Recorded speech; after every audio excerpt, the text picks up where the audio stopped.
Doctor లింగం యాదవ్ గారు మీరు చెప్పండి, ముఖ్యంగా ఇది అనవసరమైన వివాదం, రాజీవ్ గాంధీ విగ్రహ ఏర్పాటు ఇప్పుడు అనవసరంగా తెచ్చారు అని చెప్పి అంటున్నారు. ఎందుకు సచివాలయం ముందే ఏర్పాటు చేయాలని అంత మొంకిపట్టు ఎందుకు పట్టాల్సి వచ్చింది? ముందుగా అందరికి నమస్కారం అండి, మీకు ప్యానలిస్ట్ లో అందరికి. అంటే ఇవాళ రాదంతం చేస్తుంది ప్రత్యేకించి టిఆర్ఎస్ నాయకులు అండి. వాళ్ళు దేశం కోసం ప్రాణత్యాగం చేసినటువంటి భారత రత్న ఇవాళ రాజీవ్ గాంధీ గారి విగ్రహం పెడితే ఈ దేశం కోసం వాళ్ళు ఫ్యామిలీ ప్రాణత్యాగాలు చేసినటువంటి వచ్చినటువంటి రాజీవ్ గాంధీ గారు ఎంతో మంది యువతకు ఆదర్శం. ఈ దేశంలోనే ఇన్ఫర్మేషన్ టెక్నాలజీని తీసుకొచ్చి ఆనాడు చాలా మంది ఇదే బీజేపీ నాయకులు ఆపోజ్ చేసిరు. అట్లాంటి ఇన్ఫర్మేషన్ టెక్నాలజీ ఇవాళ చూస్తున్నాం ప్రపంచ వ్యాప్తంగా ఐటీ రెవల్యూషన్ ఏ విధంగా, అదే విధంగా ఓటు హక్కుని 18 సంవత్సరాలకే తీసుకొచ్చి యువత కూడా ఈ దేశ ప్రజాస్వామ్యంలో భాగస్వామ్యం కావాలని తప్పించినటువంటి వ్యక్తి ఇవాళ విగ్రహం పెడితే మరి బీఆర్ఎస్ నాయకులకు వచ్చిన నష్టం ఏందండి? ఇవాళ బీఆర్ఎస్ నాయకులు మాట్లాడే మాటలు ఏందండి? ఇవాళ తెలంగాణ తల్లి విగ్రహం డెఫినెట్ గా మననే ముఖ్యమంత్రి గారు చాలా స్పష్టంగా చెప్పిరు. సెక్రటరియట్ లోపల అంటే పరిపాలనలో అక్కడ లోపల భాగంగానే ఇవాళ తెలంగాణ తల్లి విగ్రహాన్ని పెడుతున్నాం. మరి మీరు 10 ఏళ్ళు ఎందుకు పెట్టలేదండి? మీరు ఏం చేసిరండి? ఇవాళ దయచేసి అనవసర రాద్ధాంతాలు చేయకండి. ఈ దేశం కోసం ప్రాణత్యాగం చేసిన ఒక మాజీ ప్రధాని విగ్రహం పెడితే మీరు ఎందుకండి ఇంత బాధ? ఎందుకండి కేటీఆర్ మాట్లాడే ఆశ ఏందండి? ఒకటి లింగం యాదవ్ గారు ప్రతిపక్షాలు కానీ తెలంగాణ మేధావులు కవులు కళాకారులు కానీ చెప్తుంది ఏంటంటే సచివాలయం ముందు రాజకీయ నాయకులది ఎందుకు అనే మాట ఒకటైతే, మీరు చెప్పినట్టు రాజీవ్ గాంధీ గారు నిజంగా చాలా చేశారు అనుకుంటే ఎక్కడైనా హైదరాబాద్లో ఏర్పాటు చేయొచ్చు కాదనేది మిగతా వాళ్ళ వాదనగా ఉంది. ఇప్పుడు తెలంగాణ తల్లి విగ్రహం సెక్రటరియట్ లోపల పెడుతున్నాం కండి, మననే భూమి పూజ కూడా చేసిండు. ఇవాళ నేను ఒకటే ప్రశ్నిస్తున్నా, 10 ఏళ్లుగా మరి మీరు తెలంగాణ తల్లి ఒక సమయం సరిపోలేదా అండి? ఒక విగ్రహం పెట్టడానికి 10 years ఇస్ నాట్ ఎనఫ్. మీరు ఆ రోజు ఏం చేసిరండి?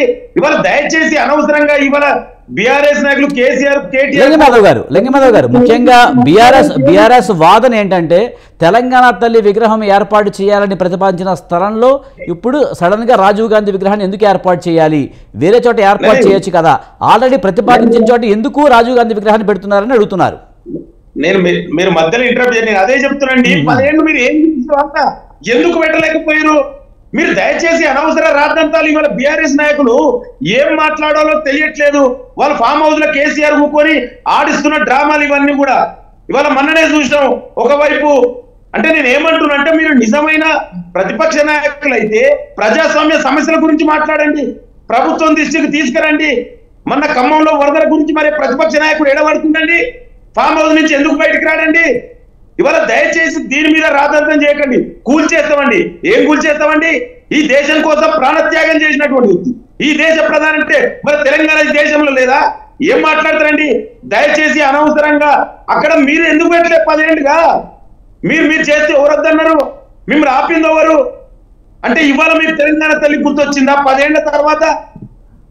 నేను దయచేసి అంటున్నాను, గుర్తుపెట్టుకోండి, తెలంగాణ తల్లి అనేది తెలంగాణ తల్లి విగ్రహం అనేది మీరు కొత్తగా రూపొందించారు. అది బీఆర్ఎస్ పార్టీ సొత్తు కాదు, అది బీజేపీ పార్టీ సొత్తు కాదు, ఇంకో పార్టీ సొత్తు కాదు. ఖచ్చితంగా తెలంగాణ ప్రజల అభిప్రాయాన్ని ప్రతిబింబించేది. బీఆర్ఎస్ మీద భుజాల మీద పెట్టి తెలంగాణ తల్లిని జరపడం వల్ల మీకు ఇబ్బంది అవుతుంది. రేపు భవిష్యత్తులో అనవసరమైన సెంటిమెంట్ ను రెచ్చగొట్టి గోపుకునేటువంటి విధంగా ఉపయోగపడుతుంది తప్ప దానివల్ల ఉపయోగం ఉండదు కదా. మీరు ఈ పక్క ఏర్పాటు చేయండి, ఆ పక్క కావచ్చు ఈ పక్క ఏర్పాటు చేయండి. కానీ మీరు ఇంటర్నల్ పెట్టడం కంటే బాహ్యంగా పెట్టడం ద్వారా తెలంగాణ సమాజానికి ఒక మెసేజ్ ఇచ్చినట్టయితే అది మీ పార్టీకి మేలు జరుగుతుంది. అరగోపాల్ అంటే బీఆర్ఎస్ పార్టీ నేత కాదు, ఆయన ఒక పౌర హక్కుల నేత. ఉద్యమంలో బీఆర్ఎస్ నిర్వహించారు, ఉద్యమంలో ఉన్నటువంటి వ్యక్తులు. కాబట్టి మీరు నవీన్ గారు మీ పార్టీ అధిష్టానం ఒక నిర్ణయం తీసుకొని ఉండొచ్చు. ఆ పార్టీని తప్పైనప్పుడు మీరందరూ కూడా ప్రజల నుంచి వచ్చేటువంటి అభిప్రాయాలు తీసుకోవాలి. బీఆర్ఎస్ పార్టీ కావాలంటే రాద్ధాంతం చేస్తుంది కావచ్చు రాజకీయంగా, కానీ మిగతా సెక్షన్స్ యొక్క ఒపీనియన్ ఏమొస్తుందని కూడా చూడండి మీరు.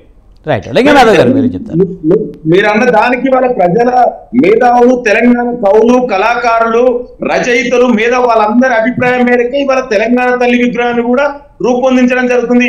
దానికి అనుగుణంగానే తెలంగాణ పరిపాలన ఎక్కడి నుంచి అయితే జరుగుతుందో అక్కడే విగ్రహం పెట్టాలనుకున్నాం.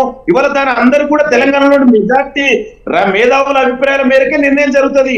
ఇవాళ ఇది ప్రజాస్వామ్యబద్ధంగా నిర్ణయం జరుగుతుంది సార్. దయచేసి ఇది ఎక్కడో గతంలో లెక్క ఫామ్ హౌస్ నుంచి నిర్ణయాలు జరగదు. ఏ నిర్ణయమైనా కూడా ముఖ్యమంత్రి, మంత్రి మండలి, మిగతా అందరి సబ్బండ వర్గాల అభిప్రాయం మేరకే నిర్ణయం జరుగుతుంది తప్ప ఇవాళ గతంలో లెక్క గడిలలో కూర్చొని ఇష్టం ఉన్నట్టు చేయడానికి ఇది ప్రజాస్వామ్యబద్ధంగా పరిపాలన జరుగుతున్నటువంటి కాంగ్రెస్ ప్రజాప్రభుత్వం సార్.